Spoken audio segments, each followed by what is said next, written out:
नमस्कार दोस्तों, आपका स्वागत है हमारे इस चैनल में। एडवोकेट कृष्ण कुमार त्रिपाठी। एक महत्वपूर्ण टॉपिक पर हम आज चर्चा करेंगे दोस्तों हमारे कई ऐसे लोग जिनके ऊपर केसेस चल रहे हैं, ठीक है, मैट्रिमोनियल केसेस की बात कर रहा हूँ। तो ऐसे लोग कई ऐसी गलत फहमियों के शिकार हैं कि कई बार उनको समझाना थोड़ा मुश्किल हो जाता है, ठीक है। क्या है कि कई ऐसे लोग हैं जिनके ऊपर बहुत सारे केसेस चल रहे हैं, मैट्रिमोनियल के केसेस चल रहे हैं, और कई ऐसे लोग हैं जिनके ऊपर सिर्फ एक ही केस लगा हुआ है, ठीक है। उनकी पत्नी ने उन पर एक ही केस लगा के रखा है। तो व्यक्ति ये सोचता है कि मेरी वाइफ जो है मुझसे 4 साल से 5 साल, 5 साल से 6 साल से 10 साल से अलग रह रही है, तो वो मेरे ऊपर जो है 498 डोमेस्टिक वायलेंस ये केस नहीं कर सकती है। तो मेरा ये कहना है कि अगर आप ऐसा सोचते हैं तो आप गलत सोचते हैं। एक्चुअली हमारे पास आज एक मतलब हमारे ही इस चैनल के सदस्य हैं, मेंबर हैं, उनका कॉल आया था। वो उनका राजस्थान में केस चल रहा है। तो वो कह रहे थे कि उनकी पत्नी जो है उनसे लगभग 3 या 4 साल से अलग रह रही है। तो मेरे वकील ने कहा है कि अब मेरी जो वाइफ है वो मेरे ऊपर घरेलू हिंसा का या फिर 498A का या फिर दहेज का या फिर स्त्री धन का केस नहीं लगा सकती है। तो मैंने उनसे कहा कि ऐसा नहीं होता है, केस वो लगा सकती है। देखिए, केस लगना सच में एक बुरी बात है, वो भी तब जब हम बेकसूर हों। लेकिन जो लीगल एक्सपेक्ट है, जो कानूनी पॉइंट्स हैं, वो तो मुझे बताने पड़ेंगे ना। मैं किसी से झूठ क्यों बोलूं? भाई, आप गलत फहमी में जी रहे हों तो फिर ये मेरी ड्यूटी बन जाती है कि मैं आपको जो एक्चुअल रियलिटी है उससे मैं आपको अवगत कराऊं। तो उनका कहना था कि मेरे पे केस तो लगेगा ही नहीं, मेरी पत्नी तो मुझसे 3-4 साल से अलग रह रही है, 498 भी नहीं लगेगा, घरेलू हिंसा भी नहीं लगेगा, दहेज का भी नहीं लगेगा। तो मैंने बोला किसने बोला आपको ऐसा? तो उनका कहना था कि मेरे वकील ने कहा। तो मैंने कहा आपके वकील ने गलत राय दी है, ऐसा नहीं होता। तो वो भी मुझे बताने लग गया कि कानून में ये लिखा है वो लिखा है। मैंने कहा ऐसा कहीं नहीं लिखा हुआ है, आप कानून का मिस इंटरप्रिटेशन कर रहे हैं। क्या होता है कि मान लीजिए आपकी पत्नी 5 साल से आपसे अलग रह रही है, ठीक है, और उसका ये कहना है कि वो 498A और दहेज प्रतिषेध अधिनियम के तहत मुकदमा दर्ज करवाना चाहती है। तो बाकायदा वो महिला थाने जाएगी और वहाँ पर अगर महिला थाने में बातचीत उसकी अच्छी है, क्योंकि महिला थाने में भी बिना सेटिंग के काम नहीं होता। तो महिला थाने में अगर अच्छी बातचीत है तो महिला थाना मुकदमा दर्ज कर लेगा। अब इसमें ये लॉजिक कहीं फिट ही नहीं बैठता कि 5 साल हो गया, 6 साल हो गया, 7 साल हो गया, क्योंकि इसका कोई लॉजिकल वो है ही नहीं। इसमें सुप्रीम कोर्ट ने निर्णय देते हुए ये कहा कि भले ही वो आपसे 5 साल से 10 साल से अलग रह रही है, लेकिन आप कंटिन्यू उसको हैरेस कर रहे हैं, ठीक है। क्योंकि महिलाएं जो होती हैं वो जब एफआईआर करवाती हैं तो किसी वकील के संपर्क में रहती हैं। तो वकील बोल देता है कि लिखवा दो कि 4 दिन पहले आए थे और दहेज की मांग करी। अब आप 5 साल से अलग रह रहे हो वाइफ से, और वो एफआईआर में लिखवा रही है कि मैं 5 साल से अलग तो रह रही हूँ, लेकिन 4 दिन पहले मेरे ससुराल वाले मेरे पति, मेरे सास ससुर मुझे लेने आए थे और वहाँ भी धमकी दी कि हमको दहेज में तुम एक गाड़ी दो या फिर इतना पैसा दो तभी हम ले जाएंगे। तो कुल मिला के वो 5 साल से अलग रह जरूर रही है, लेकिन उसने मामला ताज़ा लिखवा दिया है, और जो पुराने एलिगेशन थे वो भी उसमें लिखवा देगी। उदाहरण के लिए कि आपकी वाइफ 5 साल से अलग रह रही है, स्टार्टिंग में जो उसने एलिगेशन आप पे लगाया अलग रहने के कि मेरे पति मुझे मारते हैं, पीटते हैं, घर से उन्होंने मुझे निकाल दिया है, ये पत्नी का एलिगेशन है। अब आप कह रहे हैं कि वो 3 साल हो चुका है, अब वो केस नहीं बनता। क्यों नहीं बनता? 3 साल बाद अगर वो चाहेगी तो केस लगा देगी, 4 साल बाद चाहेगी तो लगा देगी।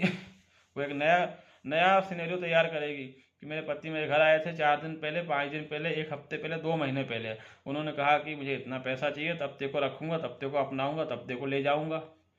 उनके साथ मेरी सास भी आई थी, ससुर भी आए थे, मेरे देवर भी आए थे, मेरे जेठ भी आए थे।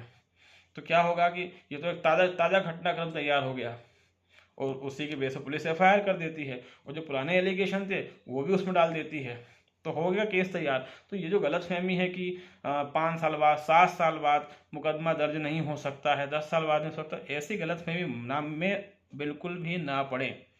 वरना क्या होता है कि आप अगर जागरूक हैं तो आपके बचने के चांसेस रहते हैं, लेकिन अगर आप सो रहे हैं तो बचने कोई चांस नहीं रहता है। यही लॉजिक घरेलू हिंसा में लागू होता है। इसमें भी सुप्रीम कोर्ट ने यही जजमेंट दिया कि क्या कहते हैं, अलग होने के बाद भी जो वाइफ है वो डोमेस्टिक वायलेंस लगा सकती है।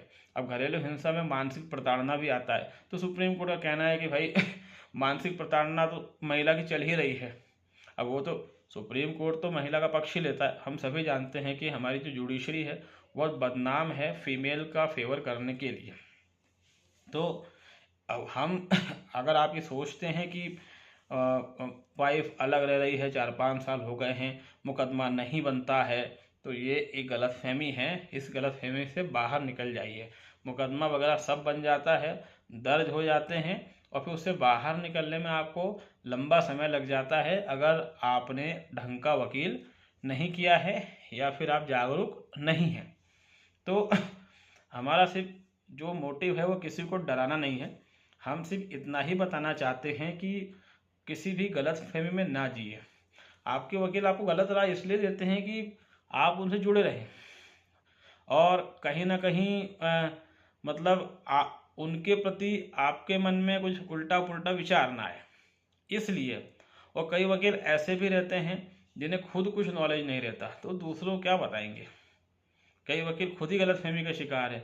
अब कई वकीलों ने हवा उड़ा के रखी कि 7 साल बाद तो दहेज का मुकदमा बनता ही नहीं है। तो ऐसा कोई नियम नहीं है, ऐसा कहीं पर भी नहीं लिखा हुआ है कि 7 साल बाद दहेज का मुकदमा नहीं बनता है। कोर्ट में कई बार क्या होता है, लॉजिक चल जाते हैं, ठीक है।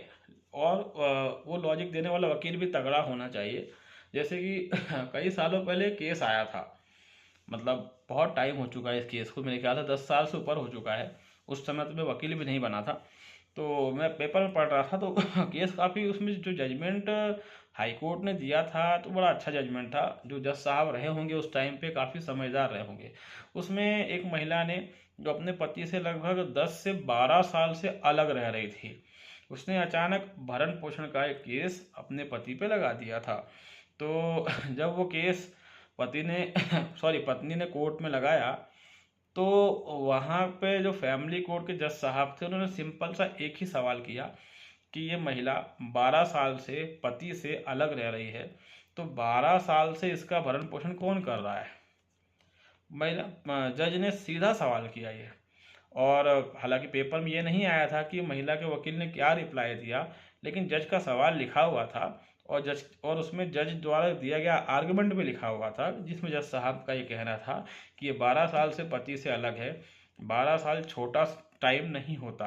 अगर कोई महिला 12 साल से अलग है तो 12 साल में उस महिला का भोजन पानी, रहना खाना, दवा, कपड़े लत्ते, इसका खर्चा किसने उठाया। और 12 साल बाद ऐसा क्या हो गया कि महिला को पति से भरण पोषण लेने की याद आई। मतलब वो जो भी जज साहब थे, बड़े, मतलब इसको बोलते ब्रिलियंट जज, उसने जज साहब ने ऐसा बोलकर उस महिला की जो भरण पोषण की याचिका थी 125 की, उसको खारिज कर दिया था। महिला बाद में हाई कोर्ट भी गई थी। हाई कोर्ट ने फैमिली कोर्ट के जज के तर्क को बिल्कुल सही माना और हाई कोर्ट ने भी उसी फैसले को बरकरार रखा था। उसके बाद महिला कहीं नहीं गई। तो कहने का मतलब ये कि अगर कोई बहुत समझदार जज आ जाए तो ज़रूर फिर क्या है कि आपको न्याय मिलने की संभावना बढ़ जाती है। अन्यथा हमारा ये कहना कि इतने साल से अलग है वाइफ, उतने साल से अलग है, और क्या कहते हैं कि वो मुझ पे मुकदमा लगा नहीं सकती है, तो ये गलत फहमी रहती है। ऐसा कुछ नहीं होता है। और अगर आप ये चाहते हैं कि वो झुक जाए तो फिर आपको काउंटर केस करने पड़ेंगे। आप काउंटर केस अगर नहीं करते हैं तो फिर सामने वाला झुकेगा नहीं, क्योंकि उसको पता है कि कहीं ना कहीं कानून का जो बहाव है वो उसकी तरफ है, तो वो नहीं झुकेगा। हमने पहले भी कई वीडियो में बताया है कि मैट्रिमोनियल केसेस में सामने वाला तभी झुकता है जब आप उस पर चौतरफा काउंटर केस कर देते हैं, अन्यथा सामने वाला कभी भी झुकने को तैयार नहीं होता है। तो मेरे ख्याल से हमने जो समझाने का प्रयास किया वो आपको समझ में आया होगा कि डोमेस्टिक वायलेंस हो, 498 हो या 125 हो, ये फीमेल कभी भी लगा सकती है। और इतने समझदार जज तो आपकी कोर्ट में नहीं है जो पूरी फाइल पढ़े, देखे और उसके बाद जो है वो आपके केस में फैसला करे। एक और महत्वपूर्ण बात मैं कहना चाहूँगा कि अगर आपका केस जो कोर्ट में चल रहा है और आपको लगता है कि आपने पर्याप्त सबूत दिए हैं और जज जो है वो फाइल पढ़ ही नहीं रहा है, देख ही नहीं रहा है, तो फिर आप इसमें जो जज है वो बदलवाने की पिटीशन बिल्कुल निसंकोच लगा दें। क्योंकि क्या होता है कि एडवोकेट तो ये राय देते हैं कि अरे जज की शिकायत मत करो, जज के खिलाफ मत जाओ, तुम्हारा जीना मुश्किल हो जाएगा, लेकिन ये सब बातें बोगस रहती हैं। ठीक है, क्योंकि अगर आप ऐसा नहीं करेंगे तो कब तक आप जो है उस जज के जो है जो आपको नज़रअंदाज कर रहा है, आपको देख ही नहीं रहा है, आप हर तारीख पे जाते हैं, उटपटांग जजमेंट पास कर रहा है, कब तक उसको झेलेंगे।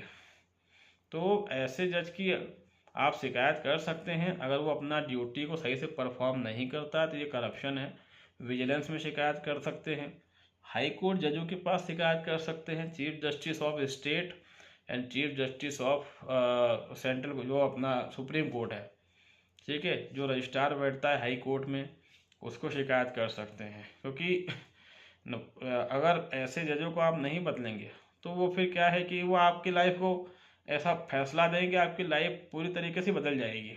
तो बेहतर हो कि अगर ऐसा कोई जज है, वहाँ पर आपका केस है, सारे एविडेंस आपने दे दिए, फिर भी वो उन सबको अंडर एस्टिमेट कर रहा है, ध्यान ही नहीं दे रहा है, तो फिर आपको उस पर एक्शन ले लेना चाहिए। बिना मतलब में किसी वकील के चक्कर में नहीं पड़ना चाहिए कि अरे जज की शिकायत मत करो, तुम्हारा केस बिगड़ जाएगा, फलाना ढिमका, ये सब बातें का कोई मोल नहीं होता है। केस हमारा है, वकील साहब का क्या, वकील साहब के पास तो हज़ारों केस चलते रहते हैं। केस हमारा है, तो बेहतर है कि हम जो है, अगर हमें लगता है वो हमारी बात नहीं मान रहा है, 10 जगह शिकायत कर दो आप, तभी आपका केस जो है वो मजबूत होगा। तो उम्मीद है दोस्तों आपको हमारी बातें समझ में आई होंगी। अगर आप हमारे चैनल में नए हैं तो इसको लाइक करें, इसको सब्सक्राइब करें, इसको शेयर करें दोस्तों।